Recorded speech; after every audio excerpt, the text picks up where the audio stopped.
नमस्कार, मी प्रशांत कदम. केवळ भारतच नव्हे तर संपूर्ण जगासाठी एक आशेचा किरण दाखवलेला आहे अमेरिकेतल्या सर्वोच्च न्यायालयानं. ज्या टॅरिफच्या जोरावर डोनाल्ड ट्रम्प हे संपूर्ण जगभरामध्ये दादागिरी करत सुटलेले होते आणि हे करताना आपण जणू सगळं अमेरिकेच्या हिताचं करतोय हा त्यांचा आविर्भाव होता.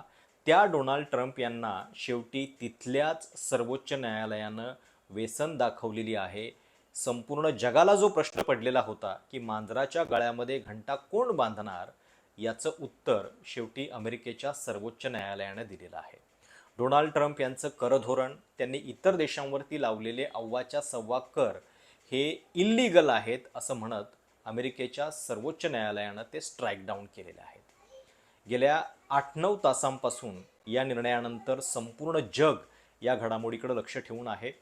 अर्थात या निर्णयानंतर ट्रम्प जे आहेत ते लगेचच तिथल्या सर्वोच्च न्यायालयावरती घसरले. त्यांनी न्यायाधीशांच्यावरतीच टीका करायला सुरुवात केली. पुढच्या 3 तासामध्ये त्यांनी एक नवीन आदेश काढलेला आहे. सरसकट सगळ्यांसाठी 10% कर जे आहेत ते पुन्हा लागू केलेले आहेत. पण हे कर सुद्धा किती काळ टिकणार? भारतानं काही दिवसांपूर्वीच अमेरिकेसोबत एक डील केलेली होती. त्या 18%चं आता काय होणार? जर हा निर्णय येणारच होता तर आपण इतकी घाई का केली? थोडंसं थांबलो असतो आपण, ही अमेरिकेची एकतर्फी डील मान्य केली नसती तर आपल्या शेतकऱ्यांचं जरा अधिक भलं झालं असतं का? या सगळ्या गोष्टींबद्दल या एका निर्णयानंतर चर्चा सुरू झालेली आहे. त्याच्याबद्दल आपण बोलूच.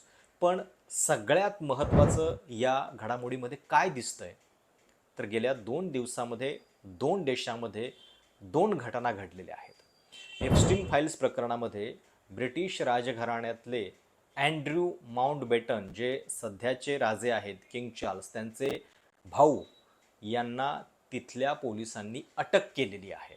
आणि दुसरीकडे डोनाल्ड ट्रम्प यांच्यासारख्या महासत्तेच्या राष्ट्रप्रमुखाला सर्वोच्च न्यायालय हे त्यांची जागा दाखवतं.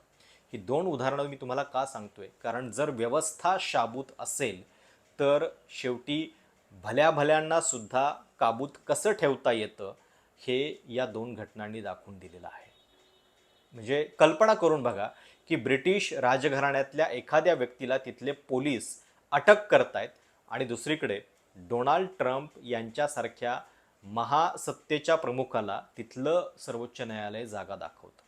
आपल्याकडच्या न्यायालयांची अवस्था बघितल्यानंतर न्यायालयं नेमकं काय करू शकतात हे अमेरिकेच्या या उदाहरणातून आपल्याला दिसतं.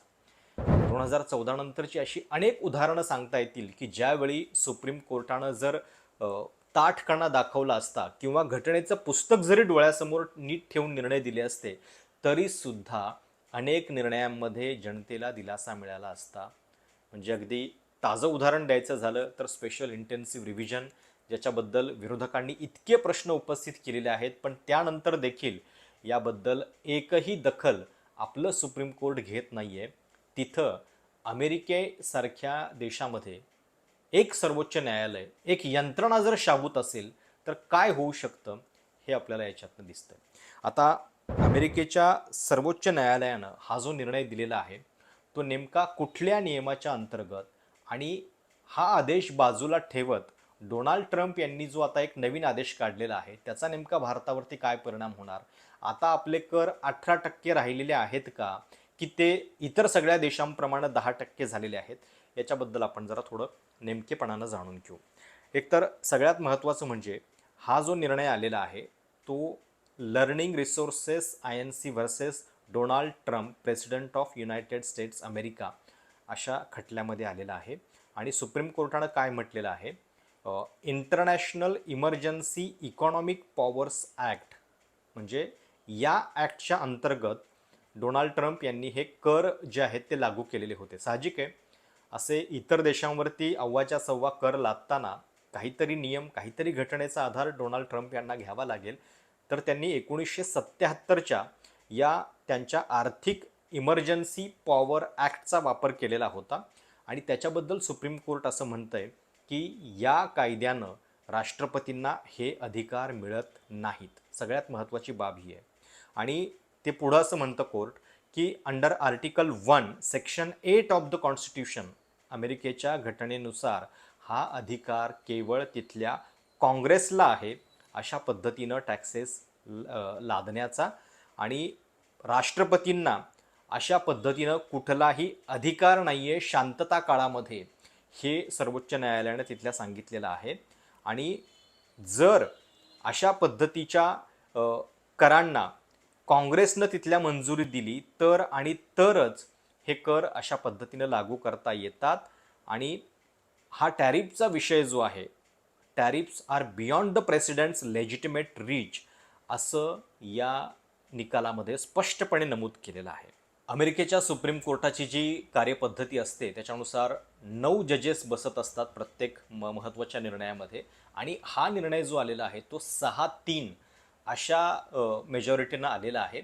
आणि गंमत बघा की अमेरिकेमध्ये तिथलं सरकार जे जज अपॉइंट करतं त्याच्यामध्ये डोनाल्ड ट्रम्प यांनी जे 2 जजेस अपॉइंट केलेले होते ते जजसुद्धा या 6 मध्ये समाविष्ट आहेत. आणि जे सगळ्या देशांमध्ये आपल्याला पाहायला मिळतं त्याच पद्धतीनं इथंसुद्धा लगेचच डोनाल्ड ट्रम्प यांनी या न्यायाधीशांसाठी शिव्यांची लाखोली वाहिलेली आहे. ते देशद्रोही आहेत, त्यांना अमेरिकेचं हित कळत नाही आहे, अशा पद्धतीनं त्यांचे जाहीर वाभाडे काढत त्यांनी एक नवीन आदेश जो आहे तो लागू केलेला आहे.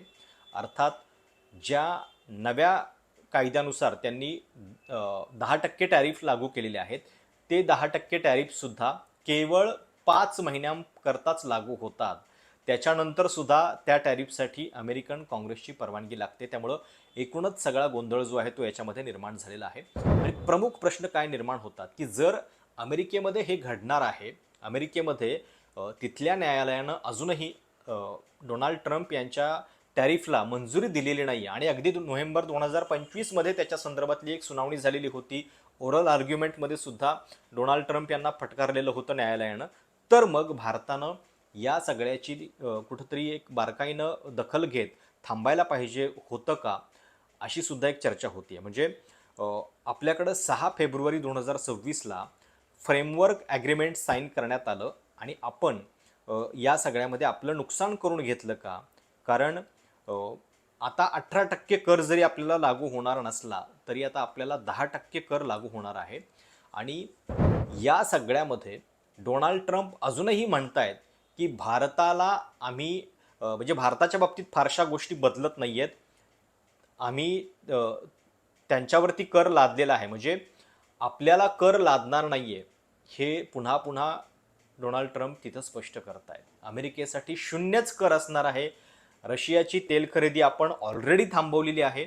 आणि हे सगळं डोनाल्ड ट्रम्प या कालच्या निर्णयानंतर सुद्धा जाहीरपणे सांगतात. Thank you, Mr. President. On the trade deal, which is the framework which is to be signed with India sometime soon, will that stand now? Yeah, and on the nothing decision, changes. nothing changes. No, nothing changes. They'll be paying tariffs, and we will not be paying tariffs. Our deal with India is they pay tariffs. This is a reversal from what it used to be, as you know. India, and I think Prime Minister Modi is a great gentleman, a great man, actually, but he was much smarter than the people that he was against in terms of the United States. He was ripping us off in India. So we made a deal with India, and it's a fair deal now, and we are not paying tariffs to them, and they are paying tariffs. We did a little flip. आता सर्वोच्च न्यायालयाने इतका मोठा दणका दिल्यानंतर आपली इज्जत वाचवण्यासाठी डोनाल्ड ट्रम्प यांनी काय केलंय तर त्यांच्या कायद्याचं ट्रेड ॲक्ट 1974चं जे सेक्शन 122 आहे ते लागू केलं आणि सरसकट सगळ्या देशांसाठी 10% कर जो आहे तो लागू केलेला आहे.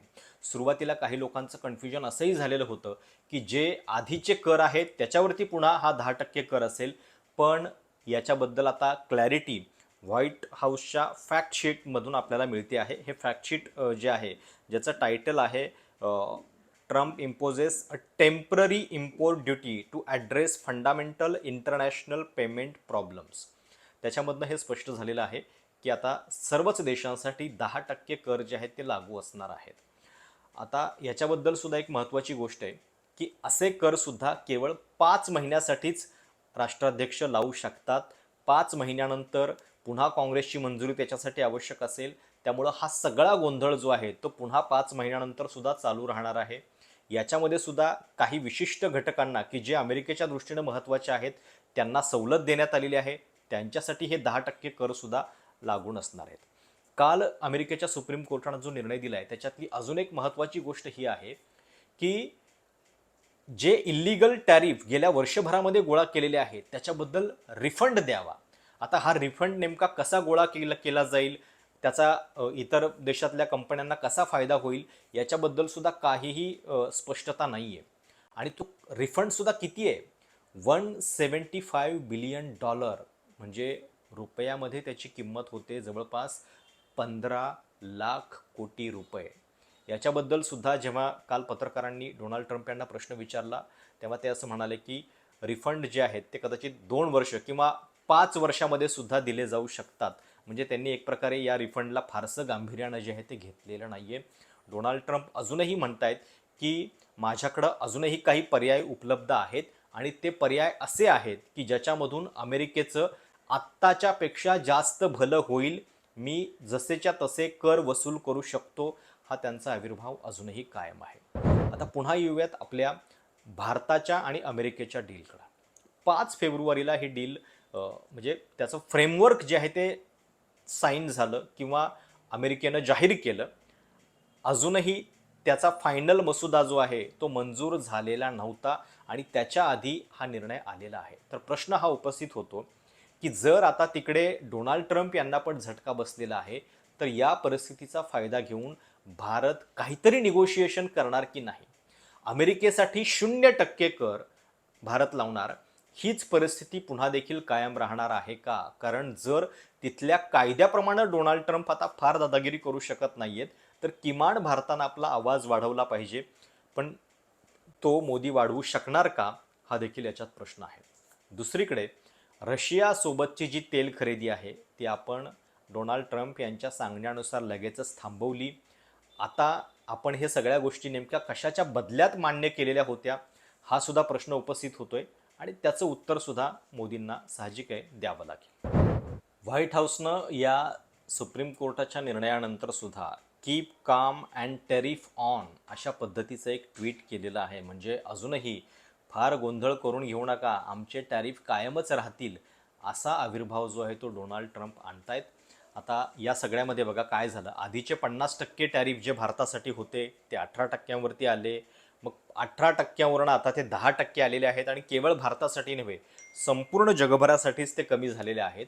तर अशा परिस्थितीमध्ये बदलणाऱ्या सगळ्या घडामोडींचा फायदा भारतानं घेणं आवश्यक आहे. पण तो आपण घेणार आहोत का, की पुन्हा एकदा आपलं सगळं ॲग्रिकल्चर मार्केट जे आहे ते अमेरिकेसाठी ओपनच राहणार, आपण अमेरिकेला किमान आत्ता तरी काही सुनावू शकणार का, हा याच्यातला प्रमुख प्रश्न आहे. त्या दृष्टीनं पुढं काय घडतं हे आपल्याला बघावं लागेल. आत्ताचे जे 10% टॅरिफ आहेत ते सुद्धा केवळ 5 महिन्यांसाठीच लागू करू शकतात राष्ट्राध्यक्ष अमेरिकेच्या कायद्यानुसार. नंतर पुन्हा त्याचं काय होतंय याच्याबद्दल सुद्धा बघावं लागेल, कारण काँग्रेसची मंजुरी मिळते का, आणि म्हणून या सगळ्या घडामोडी ज्या आहेत त्या आपल्या रोजच्या जीवनावरती परिणाम करणाऱ्या आहेत. इतक्या घाईघाईमध्ये मोदी सरकारनं अगदी 5 फेब्रुवारीला ही डील कशासाठी मान्य केली, अमेरिकेच्या सुप्रीम कोर्टाच्या या निर्णयापर्यंत जर आपण थांबलो असतो तर कदाचित याच्यापेक्षा जास्त फायद्याचं काहीतरी आपल्या पदरात पडलं असतं. आता जी आपण आपली आत्मनिर्भरता विकलेली आहे ती विकावी लागली नसती. अशा सगळ्या गोष्टी ज्या आहेत त्या याच्यातनं समोर येत आहेत. तुम्हाला या सगळ्याबद्दल नेमकं काय वाटतं? तुमच्या प्रतिक्रिया, सूचना आवर्जून कळवा. चॅनल सबस्क्राईब करायला विसरू नका. धन्यवाद.